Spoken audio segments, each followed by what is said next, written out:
விட்டார் இந்த மாதிரியும் ஏதோ மிக தூரம் நாங்கள் சென்று விட்ட மாதிரி ஒரு செய்தி வந்திருந்தால் அது ஒரு திட்டமிட்டு ஒரு குழப்பமான செய்தியாகத்தான் எனக்கு தோணும். இதே பெரிய புதினம் ஒன்றும் இல்லை.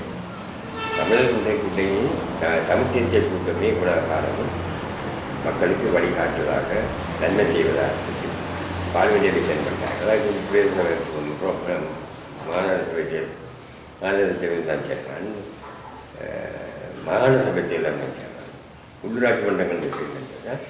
ஒவ்வொரு காலமும் அவர்களுக்கு ஏதோ வசதியான வாய்ப்புன்னு வந்துடும்.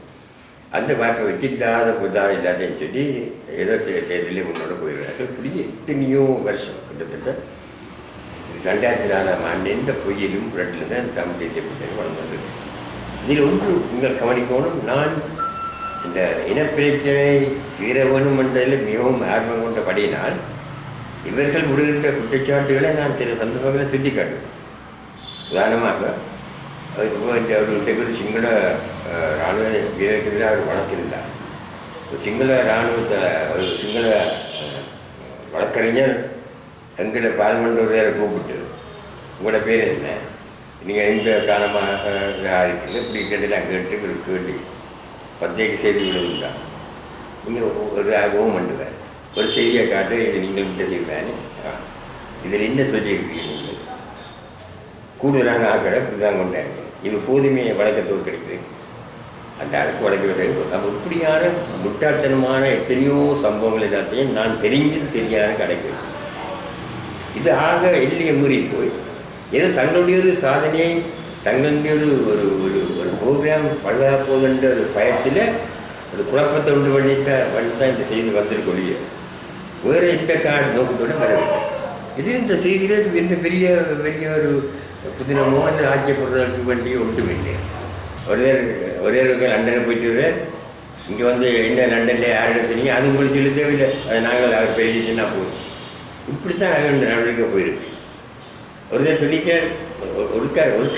சொல்லிக்க புதியில சேர்ந்தவெல்லாம் வேலை இல்லாத இப்படி அந்த அவற்ற வாயாலேயே விடுதலை புலிகளுடைய சக்தி முழுக்க அல்லது விடுதலை புலிகளுடைய செயற்பாடு அத்தனையும் அதனால் மக்கள் அடைந்த பிரியோசனம் தான் இல்லை போச்சு, போய்கொண்டிருக்கு, இன்னும் போகும்.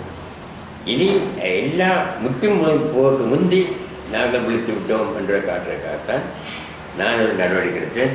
எல்லா கட்சி தலைவர்களையும் பேசுவோம், பாருங்க நாங்கள் இவர்கள் இன்னும் நிறுத்தப்படுகிறார்கள், நாங்கள் புதிலப்பட்டு அதன் அடிப்படையிலே தான் கருணாமானோட பேச வேண்டி வந்தது. கருணாமான நானும் கூப்பிட்டதில்லை, அவராக யோசிச்சா வந்தானே சொன்னார், ஆனால் நாங்கள் உங்களோட சேர்ந்து செய்யப்பட விரும்புகிறோம், உங்களுக்கு தெரியும், உங்களுக்கு நாங்கள் எனக்கு ஜான்சிங்களை கட்சியோடு சேர்ந்து செய்ய விரும்பவில்லை, இந்த இளைஞர்களை காப்பாற்றணும், எத்தனை குடும்பத்தில் உள்ள இந்த குடி இயக்க தேர்ந்தவர்கள் பட்டியாக கஷ்டப்படுகின்றனர், சுயலேகின்றனர், சில இயக்கின்றனர். இது எல்லாத்துக்கும் நீங்கள் உங்களுடைய கை சுத்தமானது, நீங்கள் எங்களுக்கு வழிகாட்டினால் நாங்கள் வந்து செய்யப்படும் சொன்னதுடைய நானும் கருணாநிதி சேர்ந்து விட்டோம், நாளைக்கு போய் தமிழகத்தை கொண்டு நாங்கள் சொல்லுவோம். இதுவரையிலே கருணாமோட கைக்கப்பட்டது சில தமிழ் தேசிய கூட்டமைப்பு கூட கைப்பற்ற வேறு இந்த தமிழ் தேசிய கூட்டமைப்புள்ள மாகாண சபை உறுப்பினர்கள் கட்சி, பெரிய சபை உறுப்பினர்கள் கட்சி, இதெல்லாம் தலைவர்கள் தான் தலைவர் இல்லை, இப்போ எல்லாரும் தலைவர் தானே. ஆனபடியாக இது ஒரு விஷயத்தனமாக ஒரு பிரச்சனையாக்கி தங்களுக்கு சாதகமான பிரச்சாரத்தை உருவாக்குறதுக்காக செய்ய வெளியிடப்பட்ட செய்தி ஒழிய இந்த செய்தியில் எந்த விதமான புதினமும் இல்லை, எந்த விதமான ஆச்சரியப்படுறதுக்கு இதுவும் இல்லை.